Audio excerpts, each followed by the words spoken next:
নমস্কার, যুক্তি তর্ক সঙ্গে অর্কয় আপনাদের স্বাগত। আপনাদের সবাইকে নববর্ষের শুভেচ্ছা। নতুন বাংলা বছর আপনাদের ভালো কাটুক। ভোট তো এসে গেল, দরজায় কড়া নাড়ছে। 19শে এপ্রিল কুচবিহারে ভোট। তার আগে একটু কুচবিহারের কথা বলে নি। আপনারা জানেন, তাও একটু হয়তো চর্বিত চর্বণ মনে হতে পারে। কুচবিহার কিন্তু 1950 সালে সেপ্টেম্বর মাসে ভারত রাষ্ট্রের অন্তর্ভুক্ত হয়। প্রথম লোকসভা নির্বাচনে উত্তরবঙ্গ লোকসভার অন্তর্গত ছিল কুচবিহার। 57 সালে কুচবিহার আলাদা কেন্দ্র হিসাবে স্বীকৃতি পায়। ওই কেন্দ্র থেকে ফরওয়ার্ড ব্লক 12 বার জিতেছে। অমর রায় প্রধান 77 সাল থেকে 8 বার টানা তিনি সাংসদ ছিলেন। তৃণমূল শুধু একবারই ওই আসনটি পেয়েছিল ক্ষমতায় আসার পর 2014 সালে। 2019 সালে আবার তারা পারেনি।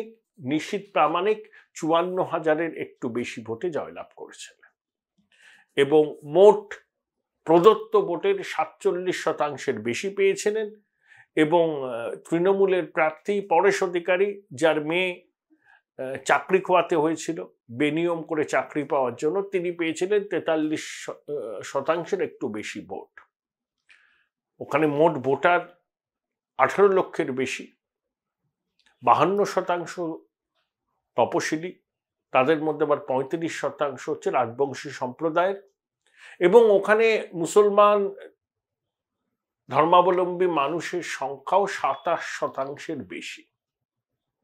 তাহলে 27%-এর বেশি যে কেন্দ্রে মুসলমান ধর্মাবলম্বী মানুষের বাস, সেখানে নীতীশ জিততেন কি করে? দেখুন, কুচবিহার উত্তর, কুচবিহার দক্ষিণ, এই দুটো কেন্দ্রে নীতীশ ভালো লিড পেয়েছিলেন।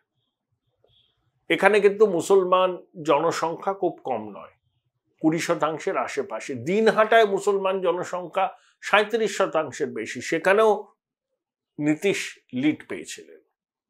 শীতলকুচি, যেখানে মুসলমান জনসংখ্যা বেশি, সেখানে তৃণমূল লিড পেয়েছিল, কিন্তু মাত্র 1250 ভোটে।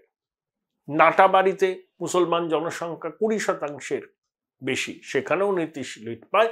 শুধুমাত্র সিতাই কেন্দ্রে, যেখানে মুসলমান জনসংখ্যা 38%, সেখানে নিশীথ প্রামাণিক 34,000-এরও বেশি ভোটে পিছিয়ে থাকে। তাহলে দক্ষিণবঙ্গে মুসলমানরা যেভাবে ভোট দেন, উত্তরবঙ্গের মুসলমানরা কিন্তু সেভাবে ভোট দেন না। তাহলে দিনহাটাতে 2019-এ দিনহাটা বিধানসভা কেন্দ্রে 2019-এর লোকসভা নির্বাচনে নিশীথ প্রামাণিক লিড পেতেন না। শীতলকুচিতে মাত্র 1250 ভোটে শাসক দলের লিড পাওয়া সম্ভব হতো না।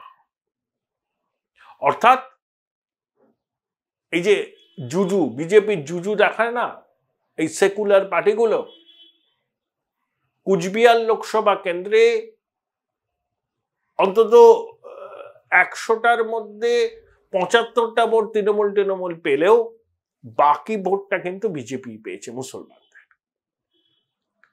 তারপর নিশীথ প্রামাণিক ডেপুটি হয়েছেন অমিত শাহ, তার রাজনৈতিক ওজন বেড়েছে।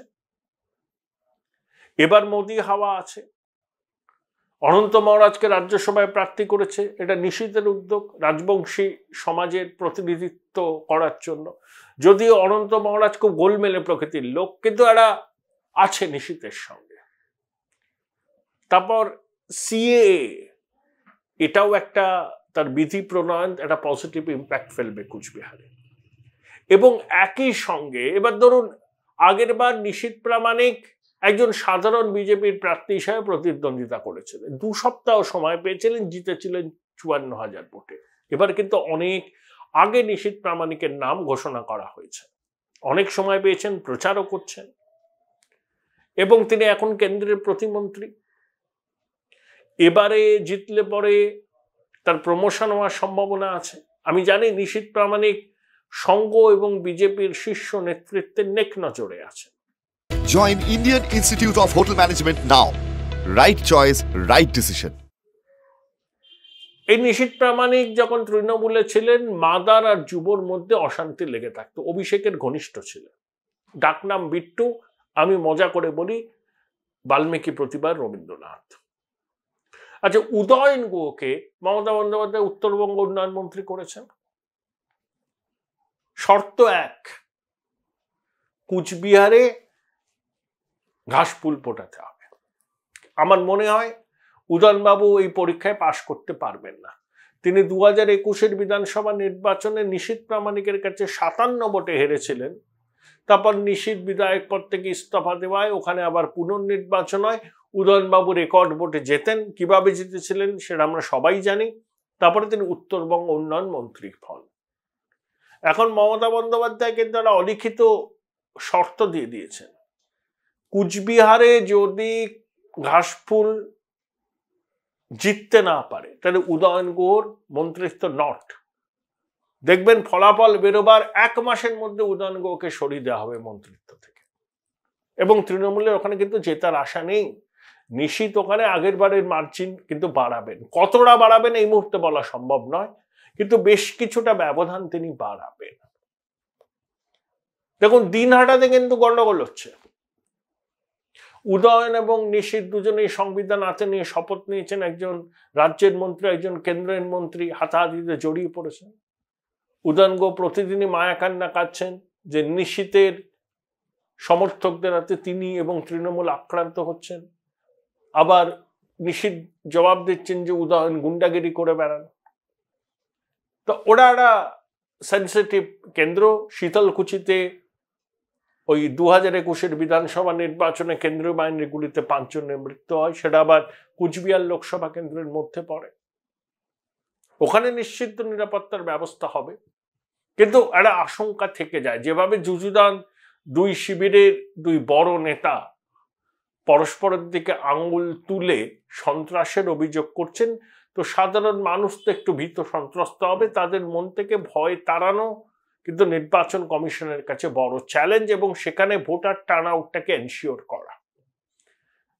যেহেতু এটা নেতৃত্বের প্রশ্নে গণভোটের চেহারা নিচ্ছে এই লোকসভা নির্বাচন, তাই বিজেপির পালে হাওয়া আছে। এবং আগেই বললাম যে নিশীথ প্রামাণিকের রাজনৈতিক উচ্চতা 2019-এ যা ছিল 2024-এ তার থেকে বেশি। তিনি কেন্দ্রীয় প্রতিমন্ত্রী, অমিত শাহের ডেপুটি। এবার যদি জেতেন নিশ্চয়ই তার প্রমোশন হবে। এই যে শুভেন্দু অধিকারী সভা করলেন আর মুখ্যমন্ত্রী সভা করলেন, যে কোনো সাধারণ মানুষকে জিজ্ঞাসা করুন ওই জেলার, তারা বলবেন শুভেন্দু 10 কোল দিয়েছেন মুখ্যমন্ত্রীকে ভিড় টানার ক্ষেত্রে। এবং শুভেন্দুর বক্তব্য শুনতে মানুষ কিন্তু এখন আসছে। কোন সভায় নির্ধারিত সময় 3 ঘন্টা পরে পৌঁছলেও শুভেন্দুর কথা শোনার জন্য হাজার হাজার মানুষ অপেক্ষা করছেন, রোদ উপেক্ষা করে। মুখ্যমন্ত্রীরা দেখছেন তো যে তার দলেরই অনুজ শুভেন্দু কিভাবে তাকে চ্যালেঞ্জ জানাচ্ছেন। দেখুন, শুভেন্দু তো আর চার্টার্ড বিমান আর হেলিকপ্টারে ঘুরছে না, ওকে গাড়িতেই ঘুরতে হচ্ছে। শিলিগুড়িতে বাগডোগরাতে নেমে গাড়ি করে আলিপুরদুয়ার কুচবিহারে যেতে হচ্ছে। একার দিন 600-650 কিলোমিটার ট্রাভেল করছে, পদযাত্রা করছে, সভা করছে, এপর ওপর করে ঘুরছে রাজ্য, এবং মানুষের সাড়া পাচ্ছে। এবং সবকিছু দেখে ওখানকার লোকজনদের সঙ্গে কথা বলে, তৃণমূলের তো অনেকে আছে আমার খুব পরিচিত, তারা কিন্তু হাল ছেড়ে দিয়েছেন। ও দিদি সবাই যাই ভিড় জমান না কেন, অভিষেক যতই বলে যান না কেন, একজোট হয়ে লড়তে হবে, লিড দিতে না পারলে পথ ছাড়তে হবে। দেখুন কি মারাত্মক কথা। মানে পদে আপনি থাকতে পারবেন না যদি আপনি লিড দিতে পারেন, তাহলে পদে থাকার জন্য তৃণমূলের সেই নেতাটি যেন তেন প্রকারে ভোটটা করাতে চাইবে, আর সেখানে বিরোধীরা বাধা দিলেই গন্ডগোল হবে। এগুলো তো উস্কানি দেওয়া, যে লিড দিতেই হবে, না হলে পথ চলে যাবে। আরে তৃণমূলের মতো দলে পথ কেউ ছাড়তে চায়? তাহলে মরিয়া হয়ে লিড দেওয়ার চেষ্টা করবে, মানুষের সমর্থন থাকুক বা না থাকুক, এবং কুচবিহারে সেখানে প্রতিরোধ হবে।